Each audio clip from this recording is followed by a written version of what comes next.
At WHATCAR, the Citroen Grand C4 Picasso, the Seat Alhambra and the Vauxhall Zafira Tourer are three of our favourite 7-seat MPVs. And to test them, we are going to recreate three of the most common tasks faced by MPVs. We're going to see if they can carry 7 adults. We'll also see how they face up to the usual paraphernalia of family life. And we'll see if we can get all sorts of weird and wonderful things in the boot. And finally, of course, we will drive them. The Citroen feels absolutely brilliant up here. It feels really light and airy, and these big windows also mean you've got fantastic vision all around, even over your shoulder, and the dash feels very modern and minimalist. It goes without saying that all of these MPVs will be really comfortable for 2 adults to sit in the middle row of seats, but carrying a full complement of 7 is another question. The Grand C4 has, as the other two do, 3 individually sliding seats in this row, and while there is plenty of legroom, 3 adults might be a little bit tight when it comes to elbow room. Yeah, it's not going to be any better in the back, that's for sure. These 2 seats kind of pop up out of the boot, and they are meant to be occasional seats, and that's what they feel like, really. However, by the standards of these 7-seat MPVs, the Citroen's not bad. You've got quite a lot of legroom, so when you do need to get the grandparents in, actually for short journeys, they're going to be all right. If you don't want to do long journeys if you're an adult, because you do feel a bit squeezed for knee room and headroom, really. Although there is just as much space up here in the Zafira as there is in the Citroen, it does feel a bit darker. The pillars are a bit wider, there's not quite as much light coming in. And although the view forwards is very good, the visibility out to the back is a bit more restricted for sort of lane changes or tight parking manoeuvres. Again, it just feels a bit darker back here than it does in the Citroen. There is just as much room. There's plenty of leg and headroom in particular. 2 adults will be perfectly comfortable, but you are going to be a little bit squeezed with 3 adults. And I think it's probably even more squeezed in the back, no?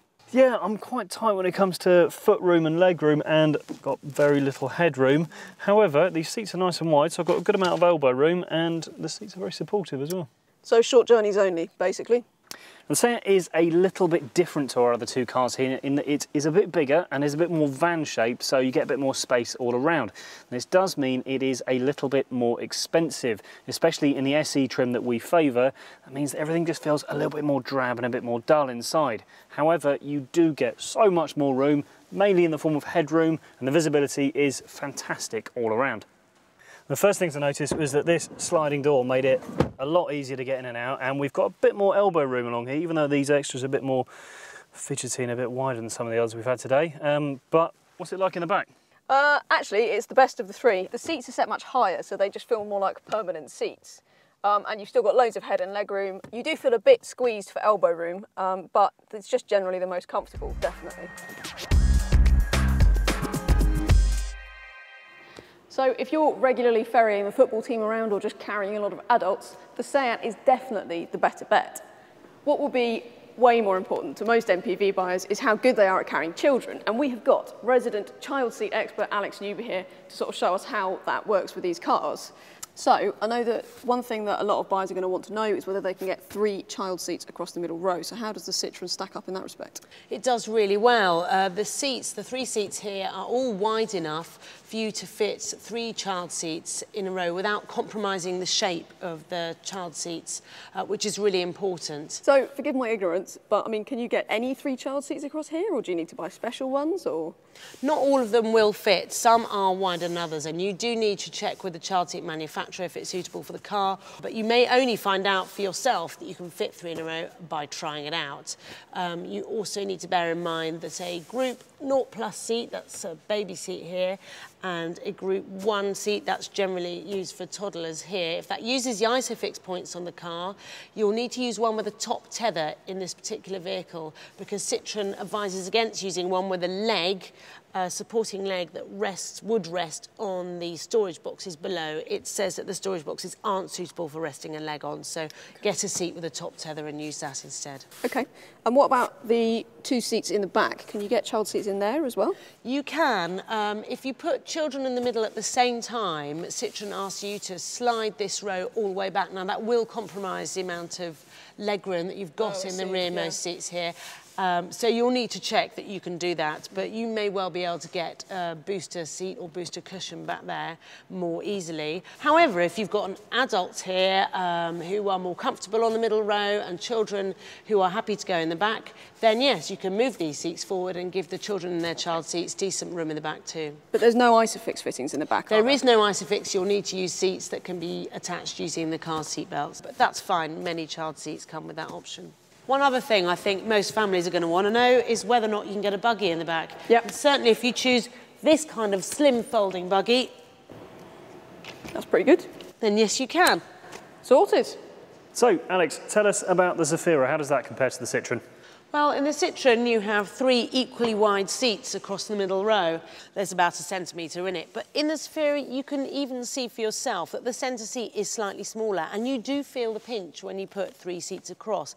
That's not to say you can't do it. We've done it here with these models. But you will have to find 3 models, whatever group you're in, that fit 3 across. I understand there's no ISOFIX in that middle seat either. Is that a problem? That's not a problem. Many seats don't use ISOFIX and attach using the car's seat belt instead, but it does limit your options slightly. So it's a little bit tighter back there then, but what about the boot? Can we fit our admittedly large buggy in there? Well, this buggy fit really well in the Citroen, but in the Zafira, it has to be said, it doesn't really fit. It's a bit too long and it's too wide, but there are slimmer and shorter buggies available that would fit just fine. Okay, so that just leaves the Seat then.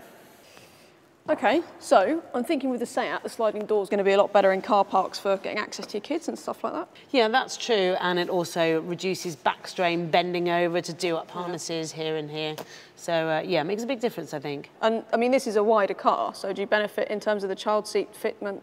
Yeah, I think you get a much greater choice of child seat here as well, because you can see there's lots more space, even between the seats that we're using on this car. Okay, cool. And what about the back seats? Because this is the only car with ISOFIX in its rearmost seats. Certainly increases your options, but you have to bear in mind that SEAT says if you're fitting child seats in this row, you must slide the seats all the way back. That may limit your legroom for any children sitting in the back there. But if you've got adults sitting here, then you can slide the seats forward and increase the legroom for the back as much as you need to. All right, so all round, this is the best. If you've got, you know, the rare circumstance that you might have 4 or 5 child seats to fit, this is the best car. I would say so. So let's have a look and see if we can get the buggy in the back. It's a bigger car, so you would imagine it would be easier. But... You would, but in reality, because our buggy's slightly long, it doesn't fit as neatly as it does in the Citroen, which slides in flat. Nonetheless, there's heaps of room underneath here for staff. You just have to pack it more cleverly. I mean, there is more room technically because it's deeper, isn't it? So you get loads of shopping bags in, but it's not as wide. And there are plenty of prams and travel systems that come apart. You would be able to fit them in here, no problem. Okay, fine. So another crucial element with these cars is just how easy it is to drop all the seats and make the most of the available space. The Citroen has 2 very clever seats on the outside of the middle row, which clamshell up and slide forward to allow easy access to the back 2 seats, and then also fold totally flat quite easily. Now the 2 back seats are also quite clever, and so long as you've taken the low bay cover out, you can drop them or raise them with one hand. As with all these cars, the Grand C4 is cavernous with all its seats folded when it has a totally flat low bay. And it will take a 2 metre long item if you need it to, and you'll struggle to find a car that's got a simpler seat folding mechanism. The seats in the Zafira are almost as easy to use as in the Citroen. You can fold them flat fairly easily, like that, and if you want to get into the back row, the seat tilts forward and slides like that. So it's okay, you don't get quite as much space to get into the rear seats as you do in the Citroen. And also, sometimes it's just a bit of a faff. The seat doesn't go back where you want it to. So you end up having to use 2 hands to get it back. But apart from that, there's not a lot you can criticise.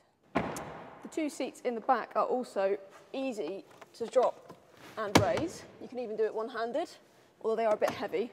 And the Zafira is the only car that has a dedicated slot for the load bay cover underneath the boot floor. When you do have everything folded, then you have a really nice flat load bay that can take really kind of bulky items like a bike and suitcases just as easily as the C4 or the Seat. The seats in the Alhambra are actually pretty clunky and quite heavy when it comes to adjusting them. However, when you flip that forward, you've got a massive space to get into the back 2 seats. Although, when it comes to folding everything flat, more often than not, you have to use 2 hands rather than 1. Still, once they are all folded, it is barely smaller than your average commercial van. It has got a massive boot opening with a really low loading lip, which makes it by far and away the best car here when it comes to carrying really bulky stuff.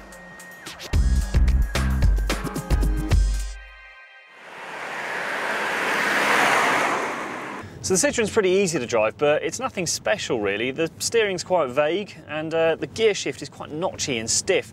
That said, the gear change on this is much better than the one on the auto version, which we've tried, and that is really jerky.